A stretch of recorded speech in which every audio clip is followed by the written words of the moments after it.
বর্তমানে সময়ে এসে আমরা সবাই ব্লুটুথ হেডফোন ব্যবহার করি। কেউ আমরা নেক ব্যান্ড ব্যবহার করি, কেউ বা ইয়ারবাডস গুলো আছে সেগুলো ব্যবহার করি। তো ভিউয়ার্স, এই ব্লুটুথ হেডফোন ব্যবহারের সময় আমরা অনেক সময় প্রবলেমে পড়ি। সেই প্রবলেমটা হলো যে এই ব্লুটুথের সাউন্ডটা এক কানে অনেক বেশি আসে আর আরেক কানে অনেক কম আসে। তো আমরা ভাবি যে আমাদের হয়তো মোবাইলের সমস্যা, না হয় আমাদের এই ব্লুটুথেই সমস্যা।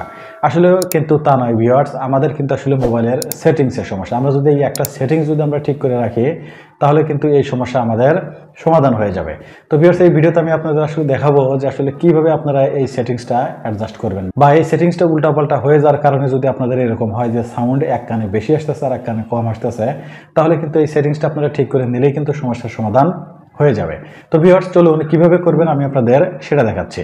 তো ভিউয়ার্স, এর জন্য আমরা চলে যাব মোবাইল ফোনের সেটিংসে আসার পর ভিউয়ার্স, এখানে উপরে যে সার্চ অপশনটা আছে এখানে এসে আমরা সার্চ করে দেব অ্যাক্সেসিবিলিটি লিখে।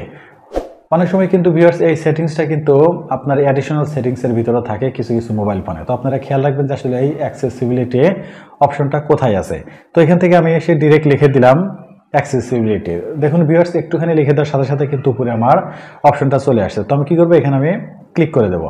এখানে ক্লিক করে দেওয়ার পর ভিউয়ার্স একটুখানি স্ক্রল করে নিচে আসবো। নিচে আসার পর এখান থেকে আমাদের আসলে খুঁজে বের করতে হবে যে আমাদের হেয়ারিং ডিভাইস কোথায় আছে। দেখুন এখানে কিন্তু আমার লেখা আছে হেয়ারিং ডিভাইস।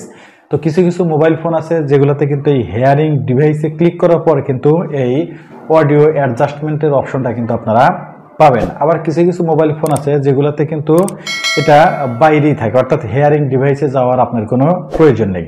তো দেখুন আমার এই ফোনটাতে আসলে এখানে লেখা আছে অডিও অ্যাডজাস্টমেন্ট, এখানে কিন্তু উপরেই দেওয়া আছে বা বাইরেই দেওয়া আছে। সেক্ষেত্রে কিন্তু আমার এই হেয়ারিং ডিভাইসে যাওয়ার কোনো প্রয়োজন নাই। তো আমি কি করবো, এই অডিও অ্যাডজাস্টমেন্ট আমি ক্লিক করব।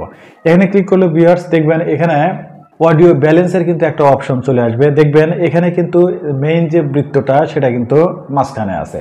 এখন এই মাঝখান থেকে আমরা যদি এটা যদি টেনে যদি এভাবে বাম দিকে দেই, তাহলে আমরা কিন্তু বাম কানে তুলনামূলক বেশি শুনবো এবং ডান কানে কিন্তু কম শুনবো।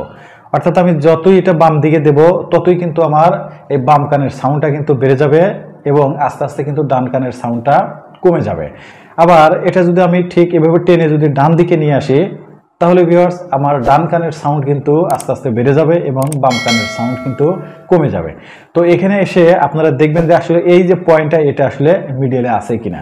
তো যাদের এই সমস্যা তারা অবশ্যই খেয়াল করে দেখবেন যে হয় এই পয়েন্টটা ডান দিকে আছে, না হয় এই পয়েন্টটা বাম দিকে আছে, যার কারণে কিন্তু আপনারা এক কানে বেশি শুনতেছেন বা এক কানে কম শুনতেছেন। তো ভিউয়ার্স, এরকম যদি উল্টাপাল্টা থাকে তাহলে এটা জাস্ট শুধু টেনে এভাবে মাঝখানে নিয়ে আসবেন, নিয়ে এসে এখান থেকে জাস্ট বের হয়ে যাবেন। আসলেই কিন্তু আপনার কাজ শেষ। অর্থাৎ এরপর থেকে আপনি যখন গান শুনবেন দেখবেন এটা এক কানে বেশি আর এক কানে সাউন্ড কম হচ্ছে, এটা কিন্তু কখনোই হবে না। দুই কানে কিন্তু আপনি সমানভাবে শুনতে পারবেন। তো ভিউয়ার্স, আমি আশা করি এই ট্রিক্সটা অনেক বেশি আপনাদের উপকারে আসবে। তো কারা কারা এই সমস্যায় আপনারা পড়েছেন সেটা অবশ্যই কিন্তু আপনারা আমাকে কমেন্টস করে জানাতে পারেন। আর ভিউয়ার্স, একটা ভিডিও মেক করতে কিন্তু অনেক পরিশ্রম করতে হয়। আমি আশা করি ভিডিওতে অবশ্যই একটা লাইক দিবেন। তো ভিউয়ার্স, আপনাদের সাথে দেখা হবে নতুন কোনো ভিডিওতে। সে পর্যন্ত সবাই ভালো থাকবেন, সুস্থ থাকবেন। আল্লাহ হাফেজ।